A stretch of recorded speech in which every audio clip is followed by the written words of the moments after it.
I have to confess, I don't think that she looks like she's loving the rain, does she, Brian? In fact, she looks a little bit miserable, to be completely... Oh, hold on.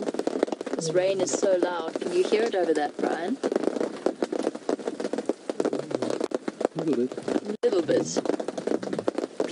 The rain is pattering solidly on the roof, so you can't actually hear her contact calling. And interestingly enough, this is exactly how we left her this morning at the end of our sunrise safari. So one of our lovely Nkuhuma Lionesses has caught a buffalo all by herself, done all of the hard work, and her family are just not interested in this whole deal.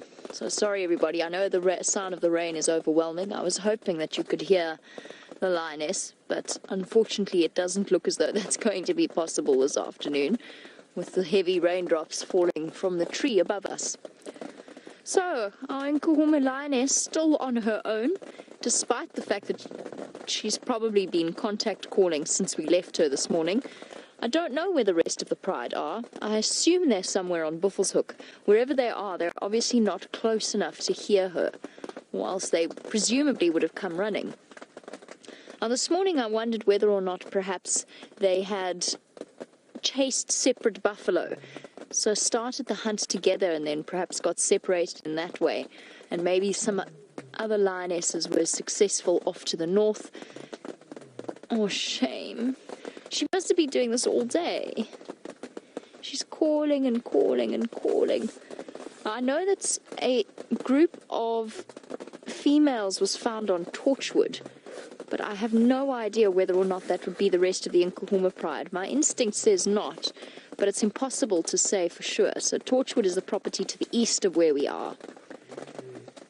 Either way, we've got one very lonely lioness, calling, calling, and sheltering as much as one possibly can underneath the boughs of a bush willow tree, trying to hide away from the rain.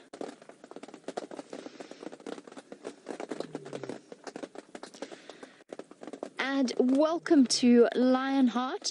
While we watch our lioness calling away, he wants to know whether or not she is one of the mothers.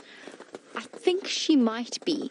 From that brief moment that I saw her, Lionheart, when I saw her this morning, she didn't look like Amber Eyes and she didn't look like the young female. And oh, that change of movement has just redirected a puddle of water. That's pleasant.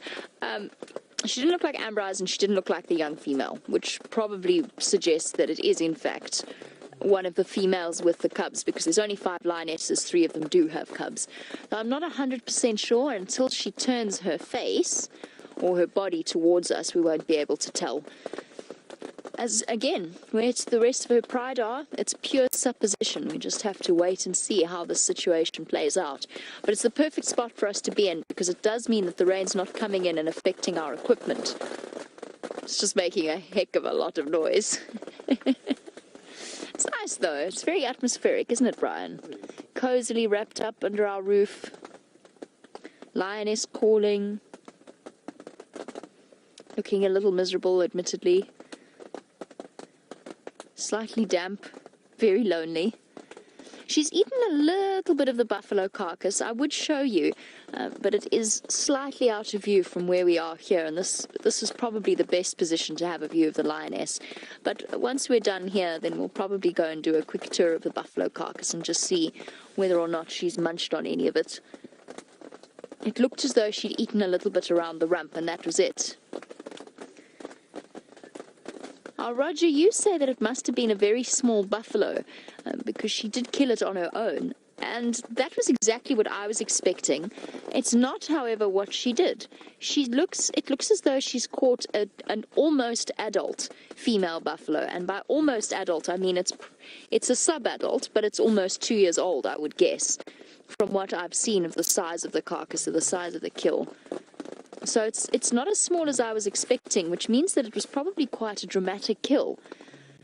And she probably had to work quite hard to do it, because it definitely would weigh more than her. Shame, girl.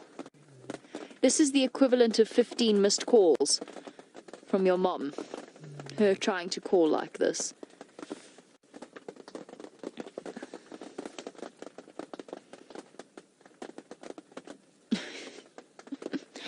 trying to lick away some of the rain, fighting a little bit of a losing battle.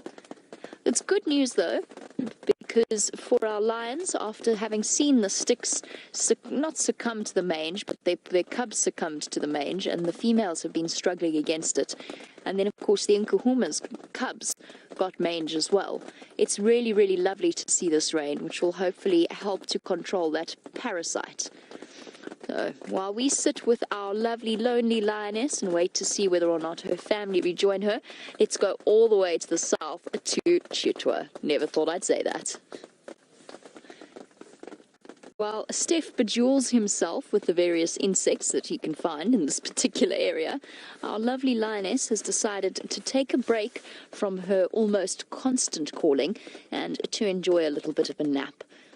She's calmed down. She's been shuffling around the entire time that we've been with her, trying to find a nice, comfortable spot underneath the tree and really just looking a little bit discomforted. But what she did do at one point was roll over onto her back and give me a nice view of her distended nipples. So it's definitely one of our mothers. It's definitely one of our three mothers, one of the youngest of, because the three Nkuhuma mothers that we have, the one is the eldest female from the Nkuhuma pride. The other two are much younger than her. And this is one of the younger lionesses. What I think has happened, because I've just heard that lions have killed a buffalo all the way on the Buffelshoek Kruger National Park boundary. So that's very, very far away from here. And I think that our theory was correct. I think that they started out hunting these buffalo together, and she managed to catch this one. And for some reason, something got confused. Some messages got confused. She didn't realize, they didn't realize, and they chased those buffalo all the way to the Kruger National Park boundary. And that's why they can't hear her. She's up again. That's why they can't hear her calls. They're too far away. I mean, the Kruger Buffelshoek boundary from where we are is a good 3 miles away, if I had to roughly guess at a distance. I don't know exactly where they are on that boundary, but it is not close at all, no matter where they are. So that's where the rest of the pride is, and she's just become separated from them. And the fact that those lions have a buffalo kill, and I'm just waiting for Andrew to confirm it. He's on his way there along with Ephraim. I'm just waiting for them to confirm that that pride is the Nkuhumas. And then perhaps we'll have an answer as to where the rest of them are. And shame, girl. I wonder how she's feeling. I always wonder this sort of, in this situation. Does a lioness feel nervous? Does she feel slightly panicked or concerned? Is it a bit like losing your family in a grocery store, perhaps? I'm not quite sure where they've gone. Oh, look at those claws. Making sure that the sheaths and the skin around them are nice and clean so that she doesn't have any bother with them. They don't get stuck or jammed in any way, which can happen if she didn't do that. And back in, giving us a beautiful view of the way that the tendons and the muscles work in conjunction with those claw sheaths. Calling again. She's probably been doing this all day. I'm going to stick it out because I'm hoping for scenes of a reunion between our lioness and the rest of her pride. But while we wait, let's go over to James, who's found the pachyderms of Cheetah. We had such a beautiful view of her eye a second ago. Come on, girl. Don't turn away completely. There we go. Gives you an idea as to just how damp she truly is, and still calling. Another deep, bassy sound. It's an interesting thing that she doesn't abandon the carcass. I think she will end up doing that. I think eventually she's going to have to leave this kill and go off in search of the rest of the pride.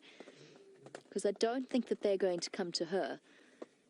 Which means that she's gone through all of that investment and that effort for not for nothing, because she has had a little bit to feed off, but essentially for nothing. She hasn't had a chance to share it with the rest of them. She hasn't had a chance to share it with her cubs.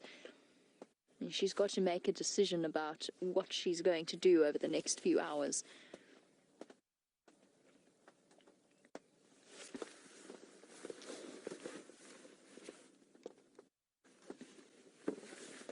Sorry, I'm just listening to what's happening on the Game Drive channel about the leopard that they've found. I'll let you know more when I hear more. Now, while we look at our somewhat sodden lion, Annie in California, welcome to the Sunset Safari. It is lovely to have you on board, and it is lovely to be sharing this sighting with you. Annie, you wanted to know if the rain will help with the mange. Absolutely it will. And for our Nkuhumas, although apparently while I was away, the Nkuhuma cubs started to look a little bit scruffy again. The Nkuhumas, I think they were never in any major danger from the mange. I think that was going to pass on its own naturally. But for the sticks in particular, since it seems as though that's been passed on to those two little cubs as well, the two new cubs, this rain is an absolute blessing. And it's going to do them tremendous good in terms of helping to wash away those mites and making it very, very difficult for them to bury themselves into the skin of these animals. Now that's happy news. This rain is good news for everything and everybody. It certainly is going to make life a little bit more difficult for our big cats, particularly our lions, because the buffalo are healthier, they're stronger, they're fighting back, they're not as easy to catch as they were, and they're much more spread out. As you know, because of course up until this morning when we saw that buffalo herd, it had been a very, very long time since I'd last seen a buffalo on Djuma. They were all very scarce. They'd moved off into different areas. So whilst the prey is much more dispersed and they have to work a little bit harder, I think the fact that it's going to wash away, or hopefully going to wash away the mange, I think is a tremendous blessing for them. Hey girl. Hard to tell if she's showing any signs of mange because she's so soaking wet and slightly grubby from that buffalo. She looks the picture of abject misery, the poor thing. Curled up, lonely, underneath a tree, damp, cold. She really does. She paints quite a sad picture. But she will be fine. She will find the rest of them, I have no doubt. I wondered about that as well, Lael. It's interesting that you and I both had the same thought.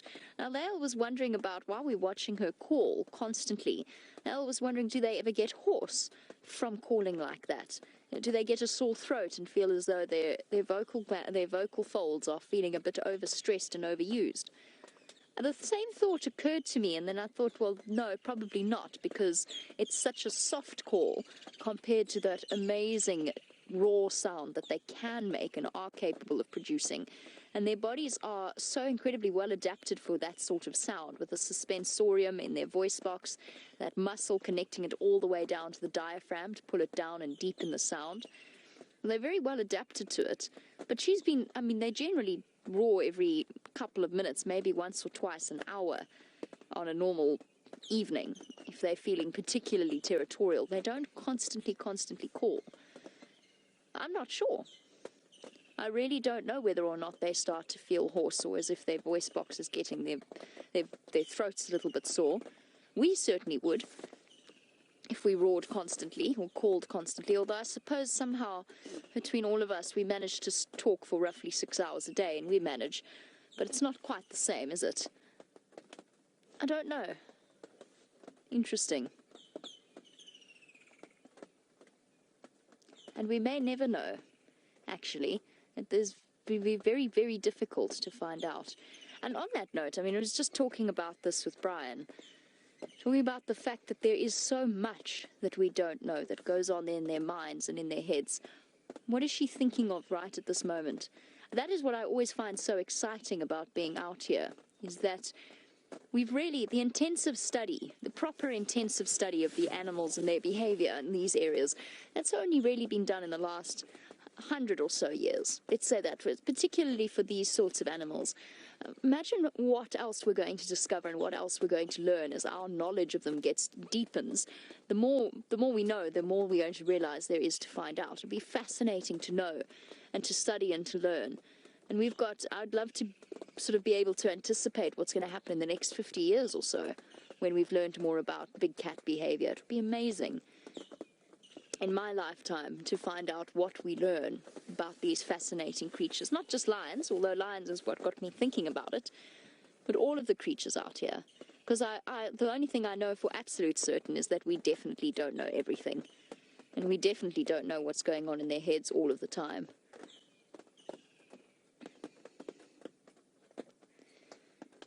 Well, at the moment, not much seems to be happening in the mind of our lioness, and I'm sure you're all very excited to join James in his exploration of Cheetah. Let's go and see what else he's found for you. Is she, Brian? No, she doesn't seem to be too concerned. She stopped calling, and she actually appears to have put herself to sleep once again. So she's happily snoozing away. And what I'm thinking about doing is we'll spend the next few minutes with her, and then we'll probably go off in search of other things, have a look at perhaps how much Buffelshoek Dam is filled out, and then we'll come back here towards the end of the sunset safari to see what she's got up to. I don't think a reunion is imminent, so she might spend the rest of the next sort of 2 hours sleeping quite peacefully.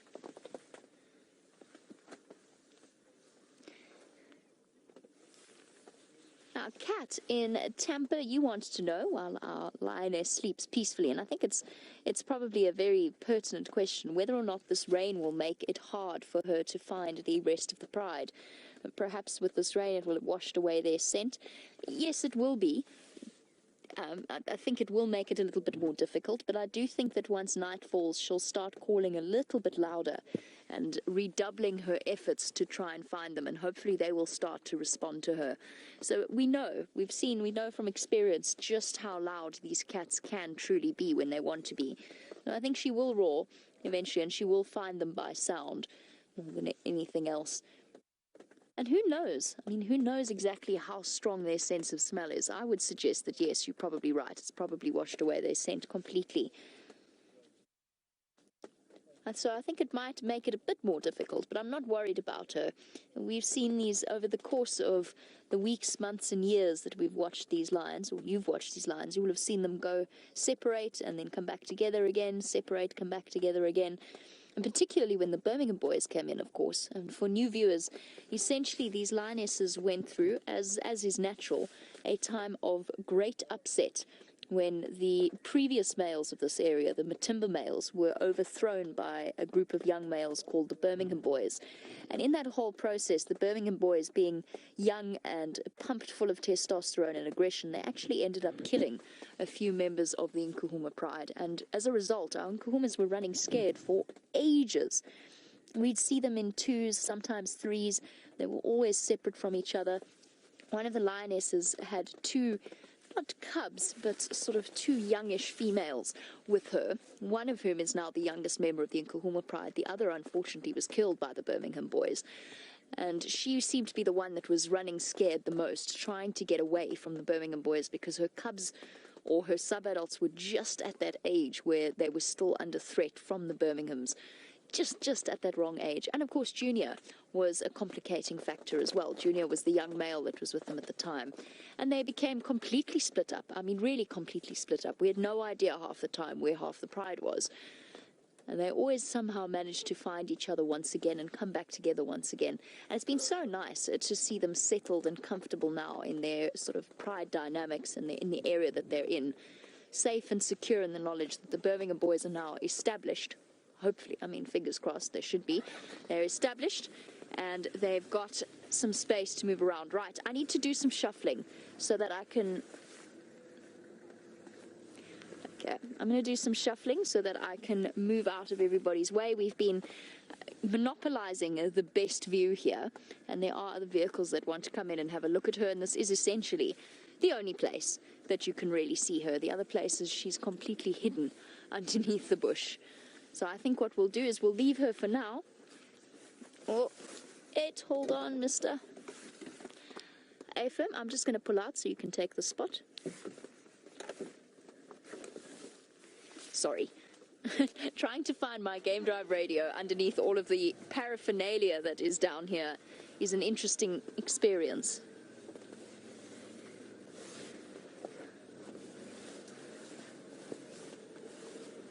I can't see this man, so I hope that he's not on top of me. No, he's not. Can't see anything with this roof. Let's go and have a look. Apparently there are elephants. Oh. I'd rather avoid that drip. Let's just go and see what's happening at Buffelshoek Dam, because we're not too far away. And then we'll come back a little bit later and see what's happening with this lioness. Jamie. Jamie, Hi. thank you. No problem. Enjoy. I didn't realize there were two ladies doing There are 2 ladies. Yes, I've just been on leave. this. Okay. Cool. All right. Hi, everybody. Enjoy. She's been calling constantly, so it's quite a nice sighting. Cheers, guys. Bye. There are 2 ladies. Warning for those of you that are a little bit sensitive or sensitive of stomach. We are with our lioness, and she has returned to the buffalo carcass that is certainly carries a ripe smell, and she's currently devouring, or at least licking away, the meat around the intestines. So it is quite a gruesome sighting. And maybe for those of you with a more sensitive stomach, perhaps you might want to go and, as Taylor and James put it, have a cup of tea or coffee, especially given the sound effects, right, Brian? Oh, man. It is, of course, all part of life out here. She's getting rid of the stomach contents in order to get to the internal organs. But it's interesting that she's eating a little bit around the intestines itself. Ew.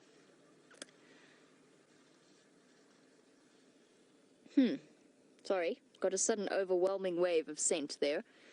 And it's not a terrible smell. It's not as though it's been rotting for the last however long. But it is quite unpleasant. In fact, it's one of the more unpleasant scents I've come across in a while. Perhaps it's just because I've been away for a few days and I've forgotten how to stomach that smell. So she's eating away at the hindquarters. It's the easiest way for any cat to get into the carcass that they've killed.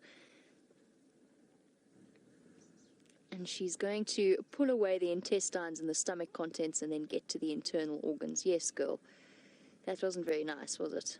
And it just goes to show how incredibly tough the digestive systems of these creatures truly are. Sorry, just waving hello to one of the other vehicles. Hi, guys. How's it? There we go. At least our lioness is making the most of the meal that she's got, since the rest of her family don't seem to be too interested. I wonder where they are. I wonder what they're up to. I'm sure she's thinking much the same thing. I can see her listening constantly. She would have heard those lion roars that we heard earlier.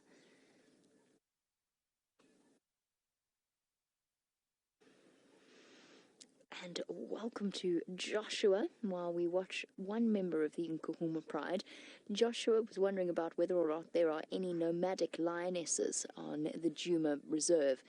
Joshua, not that we know of. It's always possible. It's quite unusual for lionesses to be nomadic. It usually happens when they have lost the rest of their pride and they find themselves all on their own, that you find that lionesses, or one lioness, will move about an area and not really have a territory of her own. But it's very, very rare that that happens. An example would have been the Shumungwe Pride, or the remains of the Shumungwe Pride. Now, the Shumungwe Pride, when I first encountered them, there was only 1 subadult male and 2 subadult females left as part of that pride. So they were very, very young, and they had a really hard struggle ahead of them in order to survive. They weren't quite old enough to have perfected the hunting technique, and from what we understood, they were living or surviving a lot off scavenging carcasses from other kills and from other lions, and they were essentially nomadic. I haven't heard about the Shumungwes in a really long time. I don't know where they've gone. I don't quite know what's happened to them, but that would probably have been the closest example that we would have had to nomadic lions on this reserve. A pride that used to be several members strong and was reduced through bad luck, through hyenas. Apparently one of them was killed by a hyena. Oh my goodness. Oh.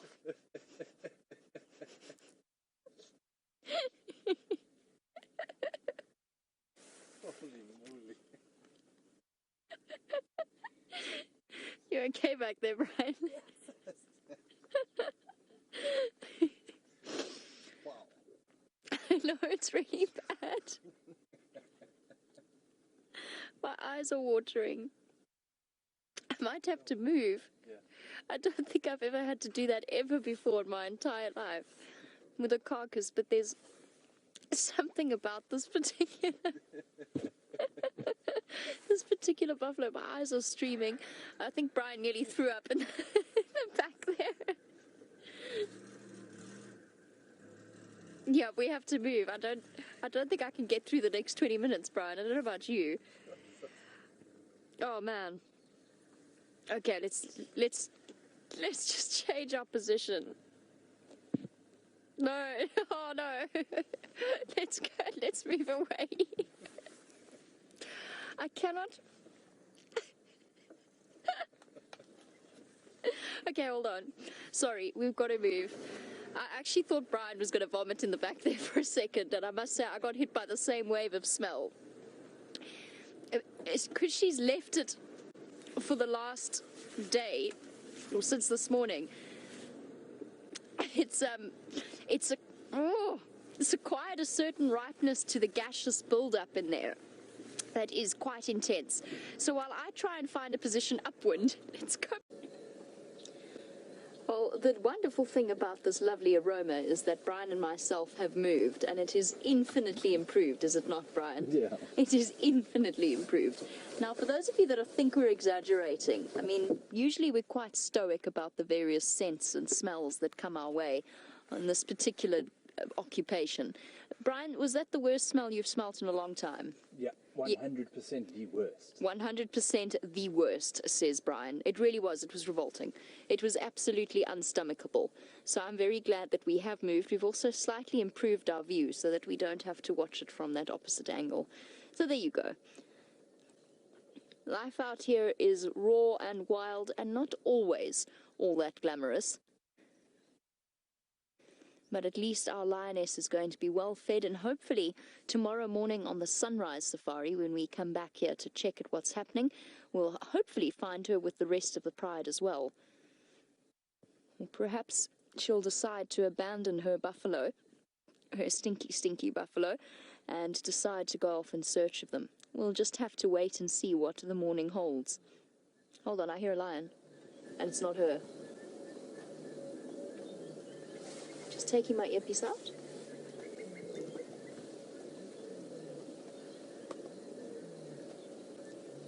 Oh, no. Those lions are not on Torchwood. Those are not lions on Torchwood. Drat. I think they were hiding out. There we go. She's going to respond.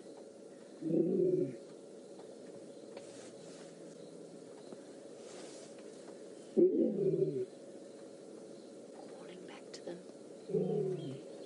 Come on, girl. Put some effort in.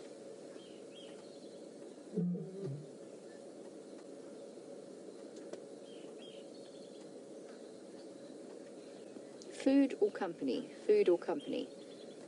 That's the choice she has to make. That lion roar sounded like it was probably about a mile away. So just over a kilometer, nearly 2 kilometers away. But they are still on Djuma. I'm not quite sure which lions were roaring at her and who she was responding to. I wonder if after all this, the Nkuhuma Pride weren't perhaps sitting somewhere on Hyena Road or on Nyala Road South, one of the roads that we can't drive when it's rained like this because of the damage that we do to the roads themselves. It could well be. We thought that we've had tracks of them going north, but perhaps they didn't. Perhaps they went south again. It's so hard to tell after this rain. I think there's a good chance, with those lions roaring off in the distance, I think there's a good chance that we're going to return tomorrow and find her reunited with the rest of the pride, which would be wonderful to see. I mean, even better would be if they approach her now, just before the end of the sunset safari. But we're going to stick it out, see whether or not they do. In the meantime, let's go over to Steph so that he can bid you farewell. And forlorn, but not quite as forlorn as the poor hapless buffalo that met an unfortunate end this morning. Nevertheless, our lioness is still sort of combining her efforts between feeding and calling back to the rest of the pride. I really, really hope that our lonely lioness reconnects with her pride once again. We're going to tackle a different end. Or you're going to give us some sound effects. Yes.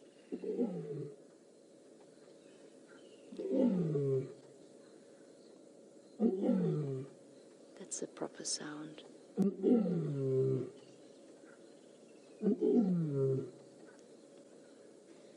What a stunning way to end off our sunset safari. The rain glistening off her back.